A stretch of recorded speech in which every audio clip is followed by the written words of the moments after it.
ধন্যবাদ আপনার সাথে থাকবার জন্য। দেখছেন জিটিভির রাতের সংবাদ।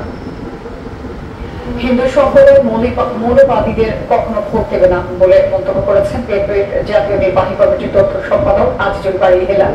বৃহস্পতিবার সন্ধ্যায় খুলনার একটি হোটেলে আসন্ন শারদীয় দুর্গাপূজা 2025 নির্বিঘ্নে শান্তি ও স্বস্তিতে পালনের সর্বোচ্চ সহযোগিতা করতে দলের সকল পর্যায়ের নেতা কর্মীদের বিএনপির ভারপ্রাপ্ত চেয়ারম্যান তারেক রহমানের নির্দেশনা বাস্তবায়নে প্রস্তুতি সভায় প্রধান অতিথির বক্তব্যে তিনি এই মন্তব্য করেন।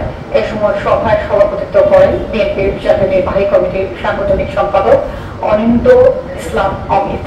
বিশেষ অতিথি হিসেবে ছিলেন বিএনপির জাতীয় নির্বাহী কমিটির ছাত্র বিষয়ক সম্পাদক রফিকুল ইসলাম বকুল, বিএনপি জাতীয় নির্বাহী কমিটির খুলনা বিভাগীয় সহ সাংগঠনিক সম্পাদক বাবু জয়ন্ত কুমার কুন্ডু, খুলনা মহানগর বিএনপির সভাপতি অ্যাডভোকেট শফিকুল আলম মনা সহ নেতাকর্মীরা উপস্থিত ছিলেন। থেকে যে নির্দেশনা দেওয়া হয়েছে শুধু এইটুকু বলার জন্যই আজকে অনুষ্ঠানটা নয়, তৈরি করেছিল যে সনাতন ধর্মাবলম্বীরা ধানের শীষে ভোট দেয় না। আমি সেদিন বললাম সাংবাদিকদের, ধানের শীষে যদি সনাতন ধর্মাবলম্বীরা ভোট না দেয় বিএনপি কিভাবে 4 বার ক্ষমতায় এলো। এবং এই গল্পের দাঁত ভাঙা জবাব দিয়েছে ডাকসু নির্বাচনে সনাতন ধর্মাবলম্বীরা।